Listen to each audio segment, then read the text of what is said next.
నమస్తే, welcome to Aadya media. నేను మీ స్వర్ణ. ప్రస్తుతం మనతో పాటు ఉన్నారు సినీ క్రిటిక్ విజ్ఞాన్ గారు. హలో అండి విజ్ఞాన్ గారు. ప్రస్తుతానికి ఎన్టీఆర్ విగ్రహానికి సంబంధించి ఈ కరాటే కళ్యాణి గారి ఇష్యూ చాలా పెద్దదవుతుందండి రోజు రోజుకి. మంచి విష్ణు షోకాజ్ నోటీసులు ఇవ్వడం, ఈమె ఘాటుగా రిప్లై ఇవ్వడం, ఇదంతా ఒక పెద్ద తతంగం నడుస్తోంది. ఎందువల్ల అంటారు? యాక్చువల్గా ఈమె వెర్షన్ ఏంటంటే, ఈమెను అడిగినప్పుడు ఒకటి ఈమె చెప్పిన వెర్షన్ సరే కొంచెం నాకు కూడా సెన్సిటివ్ అనిపించింది. బట్ అది సాల్వ్ అవ్వని ప్రాబ్లం అయితే కాదు. జెన్యున్గా మాట్లాడదాం. అంటే మరీ ఎందుకు ఈమెను కూడా వ్యతిరేకించాలి మనం? ఈమన్నా ఒక పాయింట్ ఏంటంటే, ఇప్పుడు అది ఎన్టీఆర్ విగ్రహం అని మీకుంది, కానీ కృష్ణుడి వేషంలో ఉంది. సరే, ఇప్పుడు ఎన్టీఆర్కి మీరు విగ్రహం ఎక్కడున్నా జయంతి వర్ధంతి చేస్తారు. సో జయంతి చేస్తే పర్లేదు, ఓకేనా? కృష్ణుడికి కూడా కృష్ణాష్టమి కృష్ణ జయంతే కాబట్టి పర్లా. ఎన్టీఆర్ వర్ధంతి కూడా మీరు చేస్తారు, సంతాపం ప్రకటించుకుంటూ అక్కడికి వెళ్ళి, అక్కడ కృష్ణుడు ఉంటాడు, అప్పుడు మా మనోభావాలు దెబ్బతినవా? మంచి పాయింటే, తప్పులేదు. ఒకంటే ఒక టైప్ ఆఫ్ సెన్సిటివ్ కొంతమందికి ఉంటుంది కదా. అప్పుడు దాన్ని ఏం చేయాలి? ఈ విగ్రహంకి వర్ధంతి వేడుకలు చేయకండి. ఒక వర్గం వాళ్ళు ఫీల్ అవుతారు, జయంతి వేడుకలు చేసుకోండి కావాలనుకుంటే. అసలు జయంతి వేడుకలైనా వర్ధంతి వేడుకలైనా అంత పెద్ద విగ్రహానికి ఎవరు చేస్తారు? అయినా ఇప్పుడు మనం కృష్ణుడి వేషధారణలో కనుక ఎన్టీ రామారావు గారు ఉంటే అది దేవుడిగానే పూజిస్తారు. దేవుడికి వర్ధంతి ఎట్లా చేస్తారు? విగ్రహానికి చేస్తారేమో తప్ప నెక్స్ట్ దేవుడిగా భావించే దానికైతే చేయరు కదా. గుడి కాదు కదా, వాళ్ళు కట్టింది ఒక విగ్రహం. దానికి వాళ్ళు పూజలు కూడా చేయరు. ఫస్ట్ ఆఫ్ ఆల్ అలా ఉంచుతారు. అక్కడికి వెళ్ళి ఏదో వాళ్ళ ఆనందం వాళ్ళది. ఎప్పుడైనా ఎన్టీఆర్ జయంతో లేకపోతే ఏదన్నా ఉంటే కాసేపు అక్కడికి వచ్చి కూర్చోవడం, లోకల్ రాజకీయ నాయకులు ఏమైనా మాట్లాడడం, అంతకు మించి ఉంటుంది. సరే, ఈ ఒక్క పాయింట్లో దానికి విగ్రహాన్ని కూల్చాల్సిన అవసరం అయితే లేదు. కొంచెం చెప్పొచ్చు, ఏమండి ఈ విగ్రహం కృష్ణుడి రూపంలో ఉంది కాబట్టి పలానా ఏరియాలో దయచేసి వర్ధంతి వేడుకలు చేయకండి, వీఆర్ హ్యాపీ, డన్, అంతతో అయిపోయిందిగా. దానికి విగ్రహాన్ని కూల్చాల్సిన అవసరం లేదు. నెక్స్ట్ ఇంకొకటి ఏం చెప్పిందంటే, మీరు విగ్రహాన్ని ఇంట్లో పెట్టుకోండి, ఇంకెక్కడైనా పెట్టుకోండి, ఎక్కడైనా పెట్టుకోండి, కాకపోతే అది ట్యాంక్ బండ్ ఏరియా, అక్కడ పెట్టడం మాకు నచ్చలేదు. ఎందుకు ఆవిడకి నచ్చలేదు? జనరల్గా ట్యాంక్ బండ్ ఆ పరిసర ప్రాంతాలలో ఇలాంటి మహాత్ములు ఫోటోస్ విగ్రహాలు ఇవన్నీ మనం చూస్తూనే ఉంటాంగా. ట్యాంక్ బండ్ మధ్యలో బుద్ధుడు ఉన్నాడు. మరి అంటే మన హైదరాబాద్ ట్యాంక్ బండ్ చుట్టూరు కూడా సో మహనీయుల విగ్రహాలన్నీ ఉంటాయి. మనం వెళ్తూ ఉన్నప్పుడు వస్తున్నప్పుడు వాళ్ళని గుర్తు చేసుకుంటాం. అలా అయినా వాళ్ళ పేర్లు ఒకసారి తలుచుకుంటాం మనం. కృష్ణుడు విగ్రహం ట్యాంక్ బండ్ దగ్గర ఉండడం ఏంటి అంట? ఎందుకు ఉండకూడదు? నాకు ఇప్పటికీ అర్థం కాలే. మన దగ్గర చూసుకుని ట్యాంక్ బండ్ కానుకొనే టెంపుల్ ఉంది, మంచి టెంపుల్. ట్యాంక్ బండ్కే టెంపుల్, బోనాలు గిన్నెలు అని జరుగుతాయి. మనం బతుకమ్మలు అక్కడే వేస్తాం, బతుకమ్మ ఘాట్ ఉంది. యాక్చువల్గా సంస్కృతి సాంప్రదాయాలన్నీ ఆ మెయిన్ కూడళ్ళలోనే చేస్తూ ఉంటారు.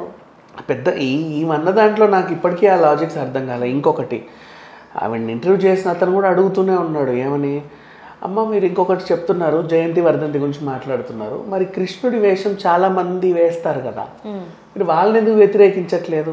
మరి వాళ్ళు అప్పుడు కృష్ణుడు వేషం వేస్తారు, తర్వాత వాళ్ళు తాగుతారు, తిరుగుతారు, తందలాడతారు, బాత్రూంలోకి వెళ్తారు, అది చచ్చిపోతాడు కూడా ఒక టైం అయిపోయాక.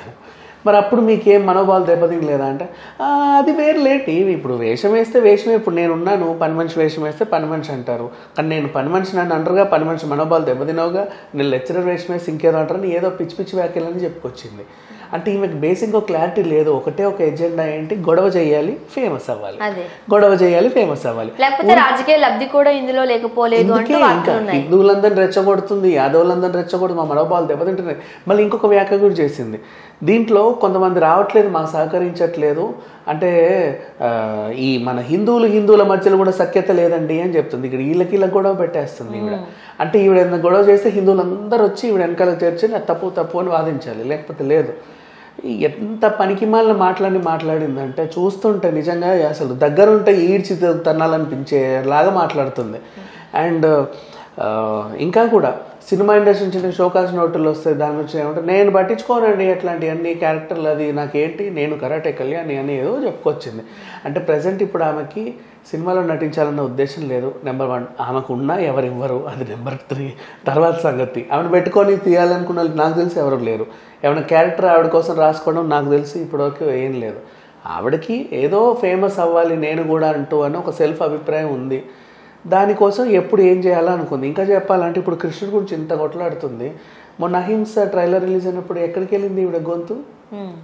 దాంట్లో ఇంకా పిచ్చి పిచ్చి మాటలు చాలా ఉన్నాయి కదా, అప్పుడు మాట్లాడలేదు. సరే మొన్న దేవిశ్రీ ప్రసాద్ గొడవ చేసిందంటే అది ఓకే.